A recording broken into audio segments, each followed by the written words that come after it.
The Iranian women are Shirzans, which is what we call them, the Lionesses. They are the ones that, despite everything, they look forward and they carry their community, their society, their family forward, and they're ready to fight for it. For the first time in decades, the Iranian people's demand for regime change seems to align perfectly with the Western interest in regional stability. Tehran is in a bind. It has to decide whether it has to save its head or save its face. Something really heartbreaking for me and you and many Iranians is that while they're negotiating Islamabad, Islamic Right. regime is hanging protesters at home. After October 7th, I have changed my mind. I think if Iran can do damage with a dirty bomb and it sees it's in trouble and on the verge of extinction, it might go for a dirty bomb. It is really heartwarming to see how brave, courageous, and brilliant our Iranian people, specifically Gen Z. I don't think the regime understands the blockading of its blockade.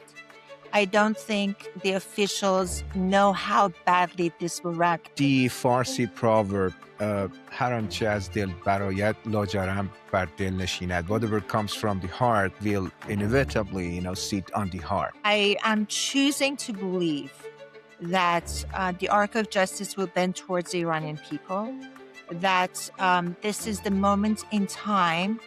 There's political will in America, in Israel, among the Iranian people to make the unthinkable happen.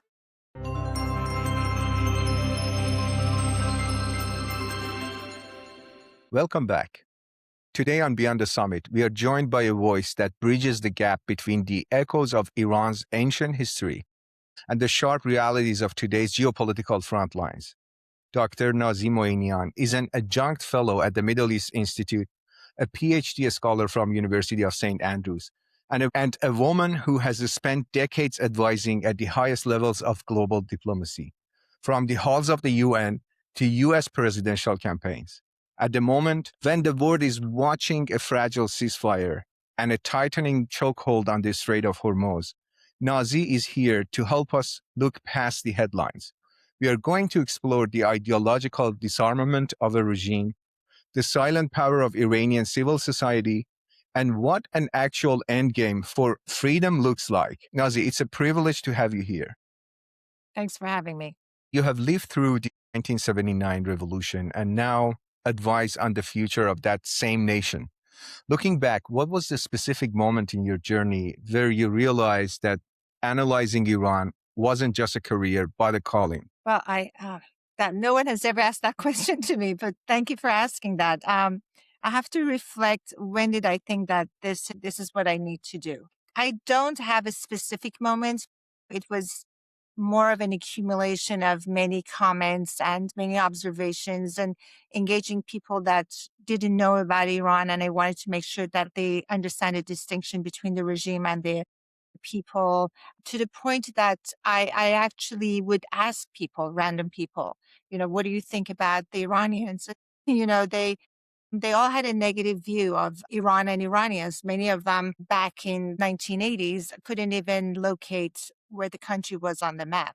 And I'm still not sure if that's the case that they can, but we've come a long way from that. So I remember I was sitting in an audience at a political function, and the speaker was a controversial, liberal, anti-American, anti-imperialist. And this is 20 years ago. And I got up and I asked a question, and this was at the Council of Foreign Relations, and he was a well-known person. And after the question, people came up to me and they said, well, I really enjoyed that question. I really enjoyed your angle. Where do you work? And I said, I'm at the UN right now. And one person came up to me and he said, you need to go to SIPA. I said, okay, I will go to SIPA. SIPA came out to be School of International and Public Studies at Columbia University. I Googled it. I found out that the deadline for applications for graduate degree was in 2 days. I gathered my stuff, my documents. I applied. I got in 5 minutes to 5 before the deadline, and I got in. So I think just opening up that door to me, that there is a place where you can actually effectuate what you think. I appreciate sharing That's when I that. found my calling, yes. Fantastic. Yeah. Your doctoral research highlights how Iran's ancient history is both its charm and its challenge. How does a 2,500-year-old identity actually help or hinder a 20-year-old protester in Tehran today? You know, the history of Iran is a storied history. I know story and history kind of refer back to the same frame, but it's a history of kings and emperors and valiant fighters and big wars with Athenians and the Greeks, and it's just got a lot going for it. So I think one of the most remarkable features of the ancient Iranian history was that it was captured in a book that I know you and I know very well. It's called Shahnameh, the Book of Kings, which is part fiction, part fact. But the fact and fiction are so intertwined that it kind of catches you and doesn't let go of you because it's so beautifully written. 55,000 couplets. It's an epic poetry. And that became part of the identity of the Iranians. It became what you needed to know to go through life. People randomly on the street, if you stop them, they would repeat a verse of Shahnameh, Ferdowsi's Shahnameh, or Hafez or Sadi, or one of the great Iranian poets, epic poetry, back to you, even if they were illiterate in some peasant shanty town in Iran. So I would say that what we are dealing with is not just a civilization and a culture. It's a seasoned civilization and culture. They've gone through history with a dramatic flair. We have the paladins and we have the good guys and the bad guys. And Iranian history is a duel between light and darkness, between good and bad. And on top of it, the faith of Zoroastrianism amplified all of the Iranian history. They were also so intertwined. But we had Mazdakism, we had before the Medes, and the Sasanians, they all brought with them a sense of mission for the Iranian culture. So I may jump the gun on this, but I always tell people that we know about American exceptionalism. I believe that American exceptionalism directs its foreign policy, but I also believe there's an Iranian exceptionalism, whether you are a friend or a foe, where you're regime supporter or a regime opponent, you believe in the destiny that's endowed to you to fulfill a mission, which is battling the darkness, battling the unjust ruler. And that definition of justice has been perverted by the Islamic regime. And that's what makes the Iran-U.S. relations so uniquely incompatible in a way under this regime, because the sense of exceptionalism that the U.S. has is pushing forward, looking to the future, absolving differences, looking for solutions, coming to the negotiating table as we're trying to do in Islamabad. But Iranians, in Nietzsche's words, are burdened with their past. The past is like a boulder on their shoulder. They're carrying it through. They have a sense of mission and a burden of destiny. So they are really two worlds apart and two worldviews apart in that sense. Yeah, I really love that. Very, very well said. You have shifted from supporting diplomatic deals like the JCPOA to advocating for a Reagan-style blueprint of internal pressure. What did you see in the data or the reality on the ground that changed your mind, and how change actually happened? There's not a moment that I said, this is not going to work.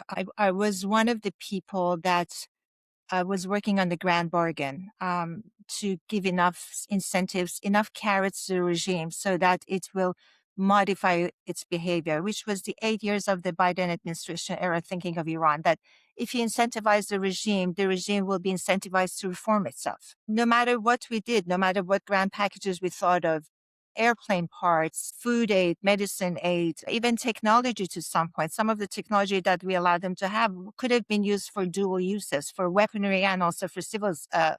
And that was always a disappointment, if I can say. We had diplomats coming from Iran speaking at the UN General Assembly to the audience, and they took the time to come aside and speak at some think tanks, and they were giving a 20 minutes time slot. And I can say with whole experience in this that the 20 minutes was 10 minutes of reciting the verses of Quran and the grievances of the past. You did the 1953 and then the shooting down of the plane in 1988 over the Gulf.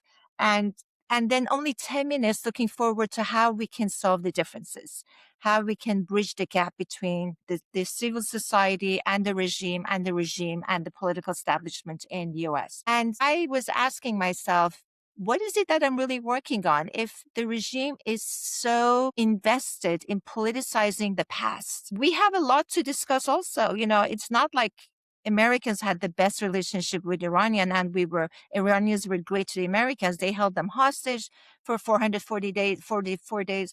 So that kind of grievance basically is what propelled me to want to know more about the thinking of the Iranian regime. And that's when I did my doctorate on Right. that. And you mentioned a great point, of the strategy of Islamic regime to buy time. So recent reports suggest that Islamabad talks weren't an absolute failure.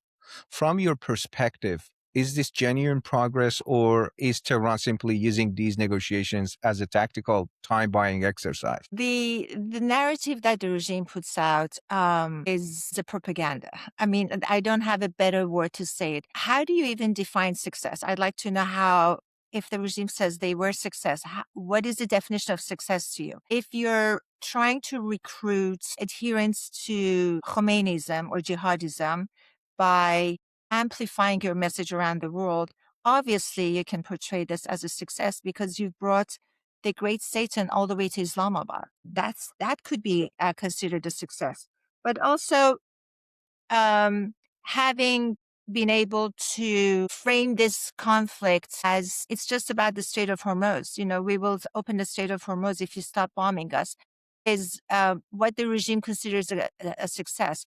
It's not why we went to war. We went to war because they're sitting on a highly enriched uranium at 60%, stockpile of uranium at 5% on higher up, and not giving up their nuclear program, covert activities on missile program, covert activities on funding and indoctrinating their proxies. All of this combined makes this regime, I can't even say a rogue regime, a bad actor in the Middle East that has upset the balance for the past 47 years. What the Iranians were successful to do was make this about the Strait of Hormuz. That I can think of, bragging about it. Look, America and Israel came to attack us. They did attack us. We withstood the pressure. We bombarded them back. We really chokeholded the entire shipping through the Strait of Hormuz, and we have them. But what the American side did is remove that variable. We blockaded their blockade, and we made it again about the enrichment program.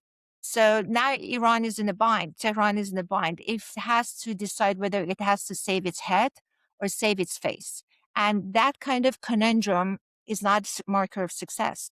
They've basically blockaded themselves into a situation where they don't know what to do. I've always said, the Strait of Hormuz is as much an ace card as is an Achilles heel. Its strategic importance make that country much more susceptible to foreign intervention. And history has proven over the years that that's exactly so. So after the announcement of the extension of ceasefire, we are seeing increased IRGC naval activity and speedboats in the straits, shooting, commercial ships. Does the regime actually intend to close the choke point, or is this a theatrical leverage designed to shock the global oil market into forcing a U.S. concession? It's both. I mean, at this point, I would call this in political jargon, it's called gambling for resurrection. When a rogue regime or an illegitimate regime thinks it's under attack, existential attack, and its life depends on what responses it can have, it pulls out all stops. I mean, this is not a new military doctrine, but when you know that your country is not behind you, that 90% of your people want you gone, you basically try to save your skin by hanging on to the power that you have. Because if you don't hang on to the power, your next stop is the gallows. It's what the regime did to the Iranians that the Iranians will to the regime. It's not a democracy where you can vote your leader out. So if you lose a war in America or in the other democracies around the world, you're not voted back into the office. But in a rogue regime, a legitimate regime like Iran, if you lose the war, you lose your head. So they are trying to do whatever they can to hang on to power, whether it's dragging the Americans down the negotiation path, using their swift boats. It's military asymmetry warfare is their specialty. Claiming things that haven't happened, like the 26 ships that broke through the barrier of the blockade of Americans. They did not. They were sent back. So it's a combination of everything. Right. So, you mentioned a great point about enrichment. With 60% enrichment on the table, do you believe that the regime sees the bomb as a survival tool, or is it the threat of the bomb that is more valuable for them at the negotiating table? Nuclear deterrence has always been all about that. It's the deterrent factor that is so valued because if you have nuclear stockpile and you're in a conflict, you can always use this as a tool to scare the enemy off. I had this conversation over years, every graduate school that I attended to with my professors. They always told me that Iran will not explode a bomb. And I always told them that you're right, there's nothing to be gained if Iran explodes it. Just the nuclear fallout the clouds will revert back to Iran if they explode a bomb over Israel. After October 7th, I have changed my mind. I think if Iran can do damage with a dirty bomb, with not a highly enriched uranium at 85%, with 60% or less, and it sees it's in trouble and on the verge of extinction, it might. It might go for a dirty bomb. And that's not what I used to think before. Right. For the first time in decades, the Iranian people's demand for regime change seems to align perfectly with the Western interest in regional stability. Why has it taken the world so long to recognize this alignment? I'm just going to change the word world back to United States of America because literally that's what Iranians think about, the regime thinks about. They ran a presidential campaign in 2024 only based on who can defeat Trump. They weren't thinking of who can defeat Macron or Starmer or I think at that point it was Boris Johnson. You know, America has occupied the real estate in the regime's head for decades, and after that Israel. But it's basically it's the American worldview that they're against. Our definition of human rights, of democracy, of pluralism, of representative government, First Amendment, Second Amendment. These things are considered sacrosanct to us, and they're considered like almost an insult to the Iranians. The Islamic regime does not believe in rights of humans. They believe in the rights of Islam that the Iranians are subjected to. So Iranians are considered the subject, not a citizen. And they're the subject of the Islamism, the Khomeinism that is brought in since 1979. Why hasn't the world paid attention to this sooner? There was no political will in United States. We've had uh, after Reagan, we've had presidents who tried and failed in containing Iran, mostly because there is this sense of optimism that has gripped American foreign policy. And also there's a sense of pessimism that has gripped our military about involvement in faraway wars. As my mentor, Walter Russell Mead, has said, our experience in the Middle East is not crowned in a wreath of glory. We failed in Afghanistan. We failed in Iraq, even though Iraq is showing much better signs than before. It's a quagmire with no end. So being an American president and asking your nation to go to war with a country far away when you've had all these experiences behind you is a big ask. Absolutely. Having that said, regarding Iranian people, you have spoken about the solidarity movement in Poland. If we aren't talking about kinetic war or tanks, what does empowering the Iranian people actually look like in the next 6 months? So I wrote a paper with Charlie Lederman at the Foundation of Defense of Democracies, comparing the Iranian situation to the Polish situation and the rise of solidarity movement in Poland in 1979 and 1980. And we compared and contrasted whether there are areas that we can use and exploit in Iranian civil society, in Iranian leadership, that could mimic the outcome of the Polish uprising.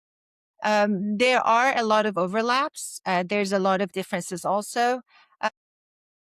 Perhaps are the two American leaders, Reagan and Trump.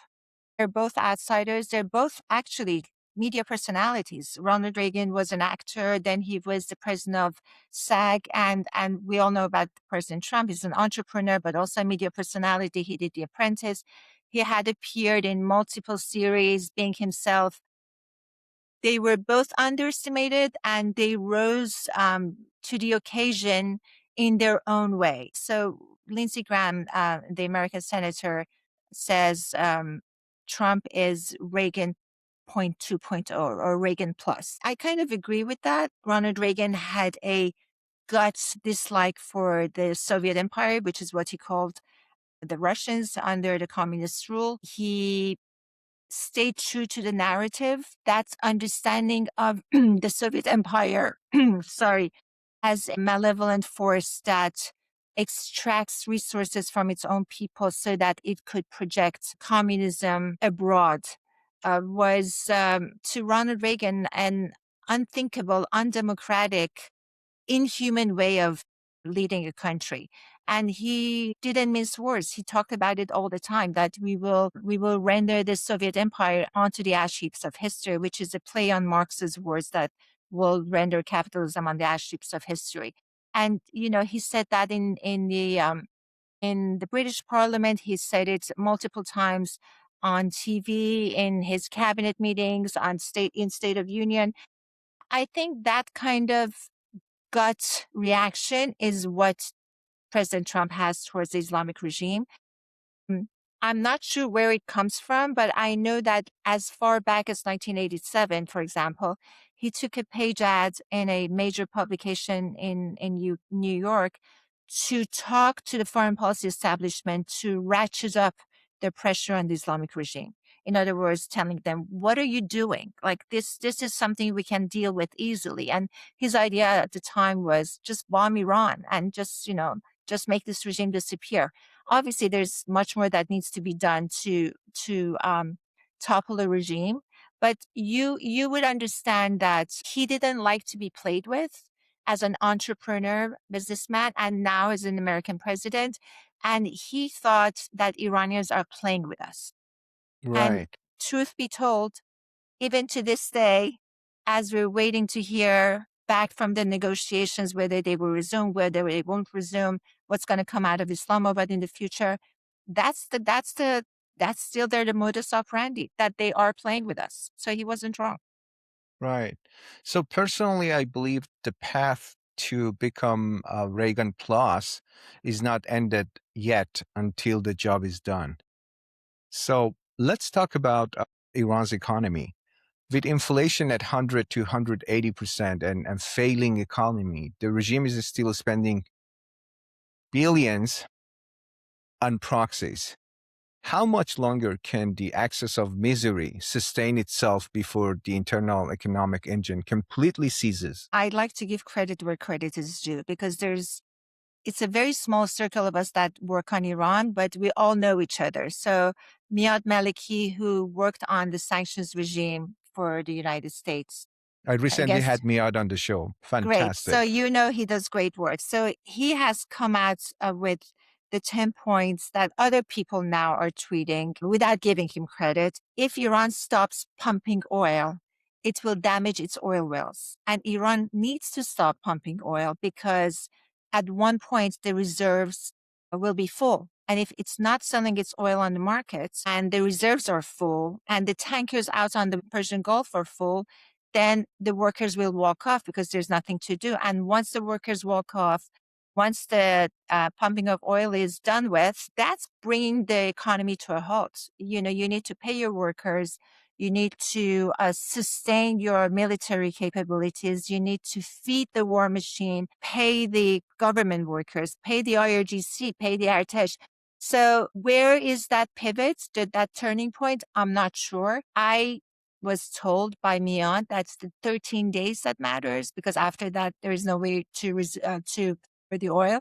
And I had this conversation with an American official yesterday and the day before yesterday, where I told them what Niad had said, and they're very well aware of it. And I said, maybe just extending the blockade will bring the regime to its knees, and you will be able to extract better concessions, or the regime will implode.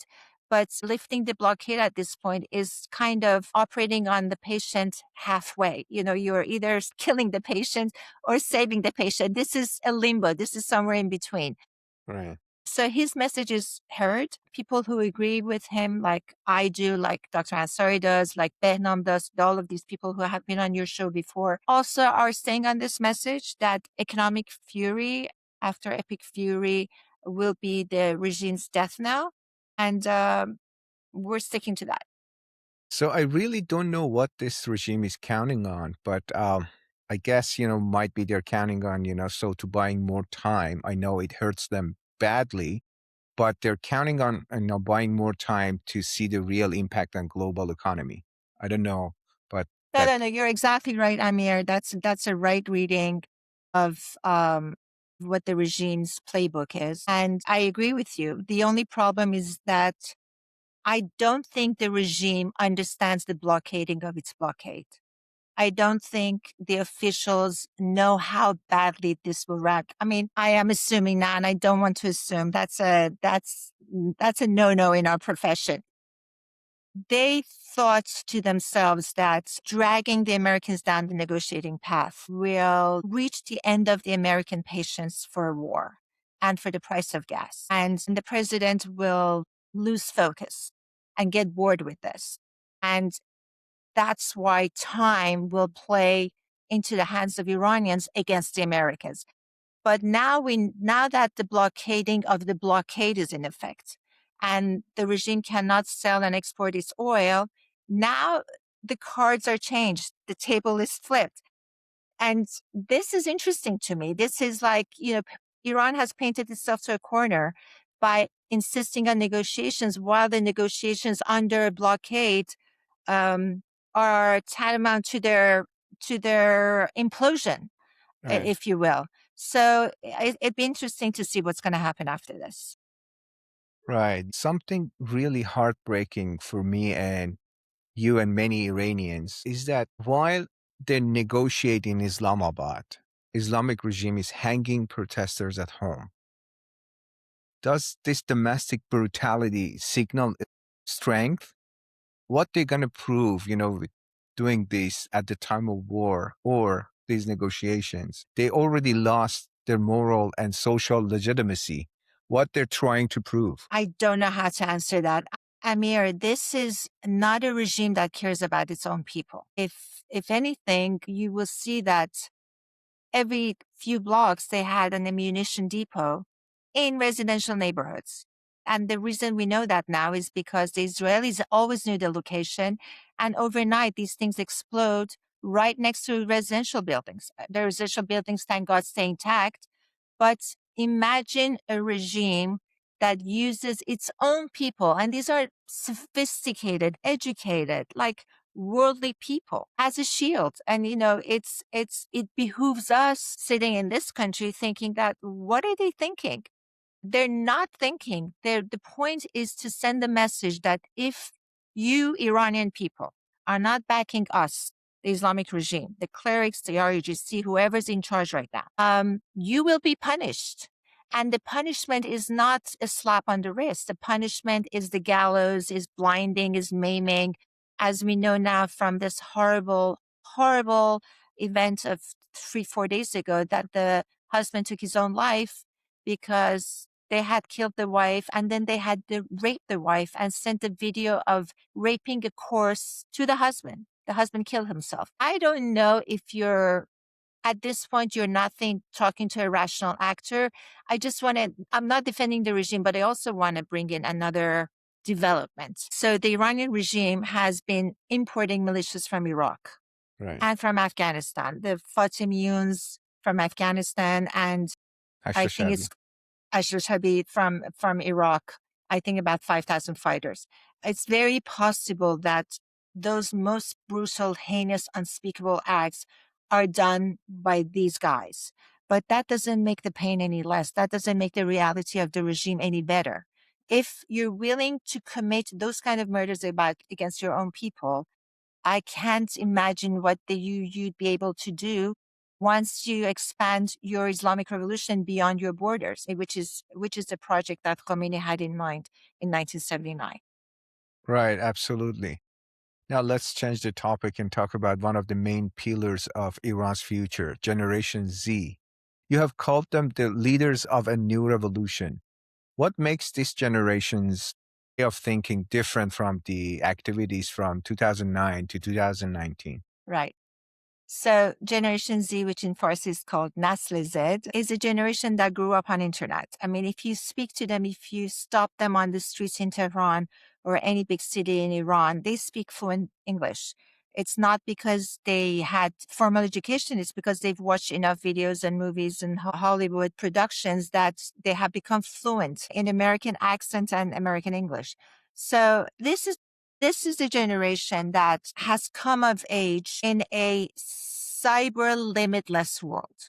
There are no borders when they're watching something on their computer screen. Right. And they're hungry to learn. And they kind of look at their grandparents that brought about the 1979 revolution with a sense of wonderment and blame. Like, what were you guys thinking? Like, didn't you think of us? Didn't you think that 40, 50 years down the line, we are born into this suppressive, suffocating society? So they're not waiting for them to act because they're the guilty partners in this. They're the ones that brought the regime to power. They take the matters in their own hands. And it's not only women, as we saw in Women Life Freedom, it's males, it's the brothers, it's the nephews, it's all the young people that we see out on the streets. It's even the 12-year-olds that they go out with their parents and they're shot at. I've always said over the years that I thought the revolution in Iran will happen on the back of the Iranian women. And when the Women Life Freedom movement happened, I said to myself, kind of, I saw that coming. The Iranian women are Shirzans, which is what we call them, the Lionesses. They are the ones that, despite everything, they look forward and they carry their community, their society, their family forward, and they're ready to fight for it. And we have glimpses of that in the 1905-1906 constitutional revolution, where women involved in 1953 coup against the Mossadegh, which I don't want to call it a coup. I want to call it a showdown because there's still a lot of unclassified information that needs to be released. But anyway, women were always part of the fabric of the fighting spirit of Iranian society. This Generation Z, the Nasl Z, also has no boundaries between the genders. If my sister is going out to protest, I'm going out to protest. If my mother, my young mom of two kids, is unhappy with this, I am going to march along with her. So thank God for them, Amir. Thank God for them. They Right. are sophisticated, again, worldly, want better education. They want a normal life. You know the song by Shervin Hajipour, Baraye 4. He doesn't talk about a utopian life in that song. He talks about a normal life where you sit under the shade of a tree with your beloved and you share a drink and you listen to the bristles of the leaves and the barking of the dogs. Iranians are yearning for normalcy. And I think the Gen Z of Iranians are the ones who have most to lose, but also most to gain once this is gone.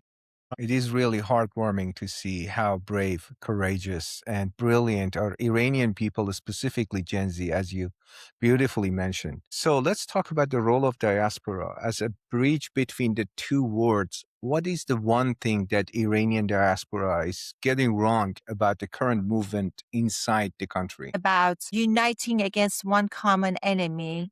I am proudly an Iranian Jew. I think I have the best of three worlds, being an Iranian with our great civilization and culture, being Jewish with that civilization and culture, and being an American, a recipient of everything that this country has to offer, so I can perpetuate the other two aspects of my identity without fear. We are brothers and sisters. We have one common enemy. That's the Islamic regime. So Nazee, you mentioned a very, very important, point.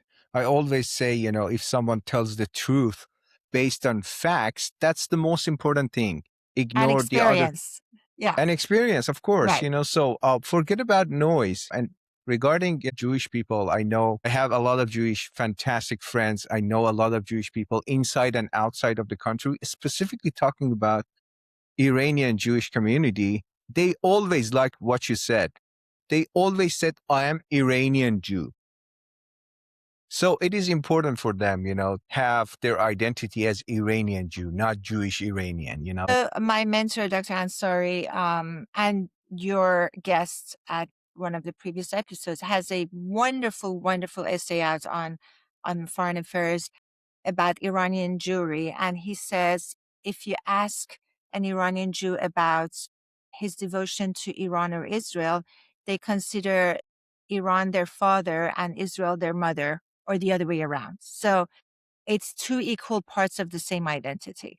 And I thought that was very well said. Having Dr. Ansari, on my show is one of the greatest honors of my career. And I strongly recommend the audience to go and follow Dr. Ansari on his Substack, Iran Shah. Agreed. Fantastic. Agreed. Yes. Thank you so much. Nazee, if you were in the Oval Office today, what would you say to those who, as you've seen and heard, many people say, okay, we don't want another Iraq, we don't want another Libya. It's not comparable. Iran is 3 times the size of Iraq, much bigger population, different culture and civilization. And I want to emphasize that point a little bit more. So my director of policy at Middle East Institute, Kenneth Pollack, brilliant. I consider him mentor, philosopher, friend. He is coming out with his 11th or 12th book, and it's on the significance of culture on foreign policy. So that's groundbreaking, because I went through about 10 to 12 years of graduate school here at Columbia University, and that was looked down upon. We didn't talk about culture. We talked about states acting like billiard balls against each other, bouncing against each other, and looking for resources regardless of what the makeup of the state was. It's like a homogenous movement, homogenous actors. And I always had this argument with my professors, what about who's running the country? What about the person at the helm? What about the culture of that country? And my answer was like, the person doesn't matter. It's the state system that matters. So Ken Pollack is writing about the fallacy of that theory and how culture shapes the understanding, the underpinning, the overture of foreign policy.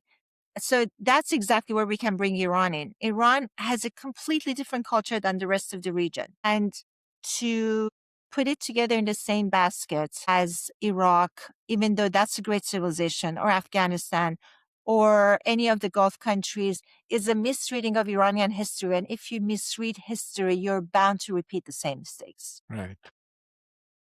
I love that. Nazee, how much of Iran's survival today is dependent on being a gas station for China and a drone factory for Russia? And can we break that triangle?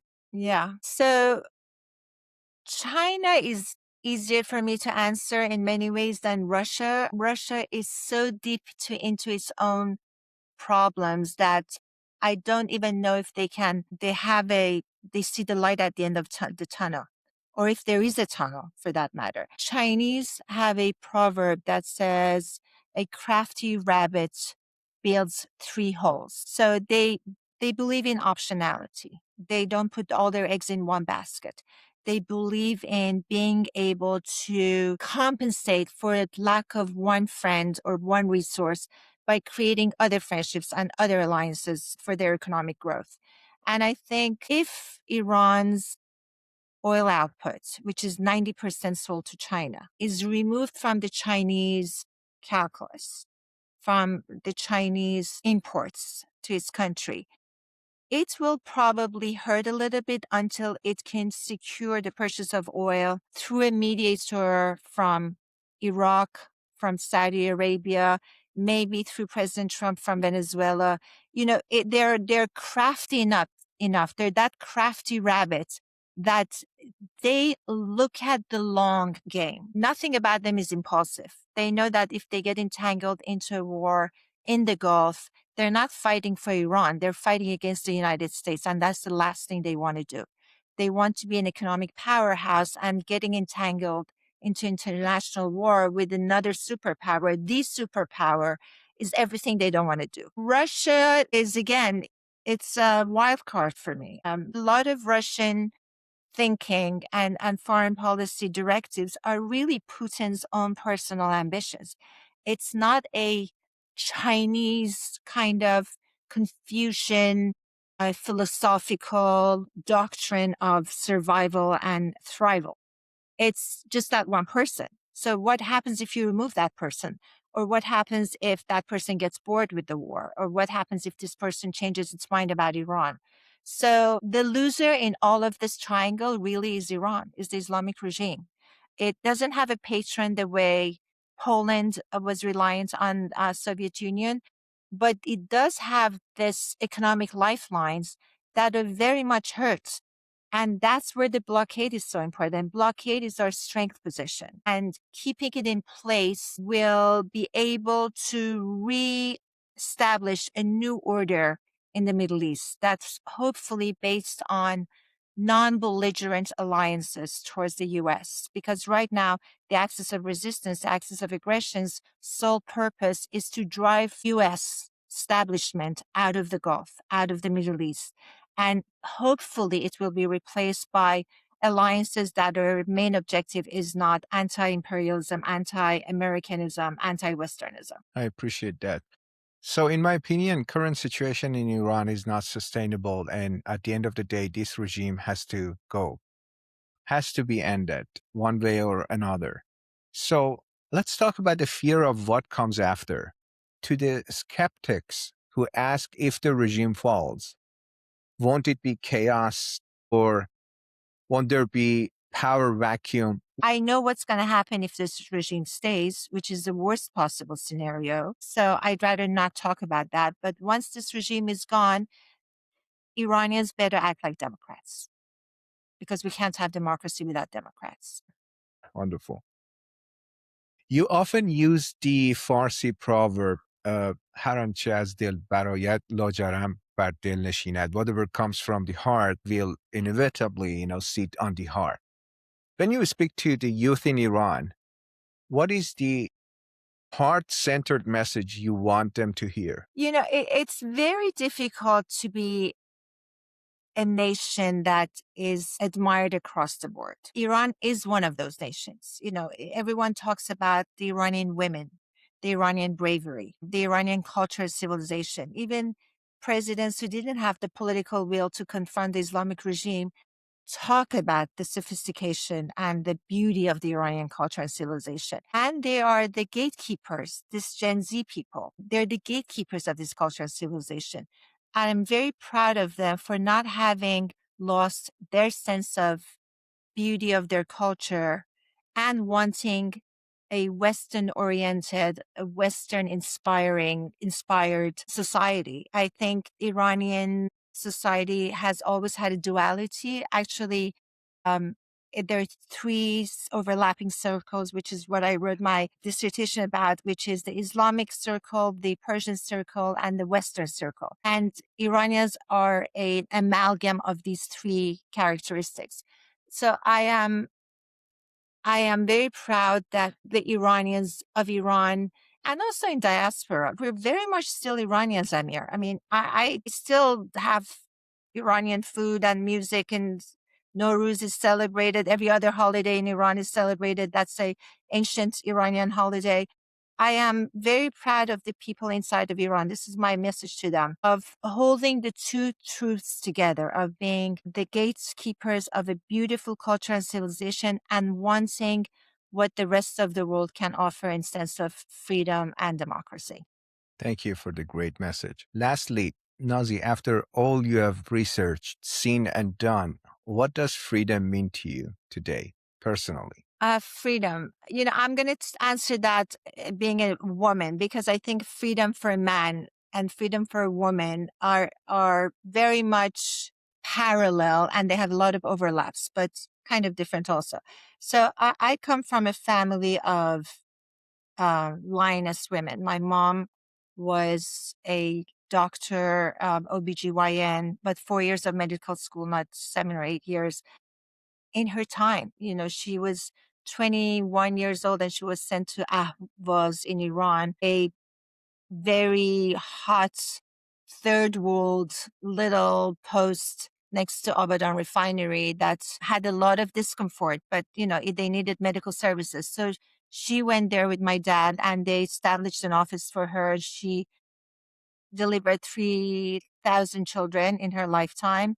She saved a lot of Arab girls from getting beheaded because they would be brought into her office by the father or the uncle or the older brother to check to see if they're virgins. And they were usually mostly raped by their own relatives. And these were the Arab dwelling, tent dwellings, Arab dwellers around the border of Iraq and Iran. And that was the base of my mom's patients. And she would interrogate the girl of who did this to you. And the girl was always saying, like, my father, my uncle. She was crying. And then she would go out and tell the father and the brother, whoever was standing outside with a knife or a dagger ready to behead the girl. And she would say, shame on you. She's a virgin like any other virgin. You brought her all the way here. You're making her life miserable. You should go take care of your own affairs instead of trying to behead women and girls in your family.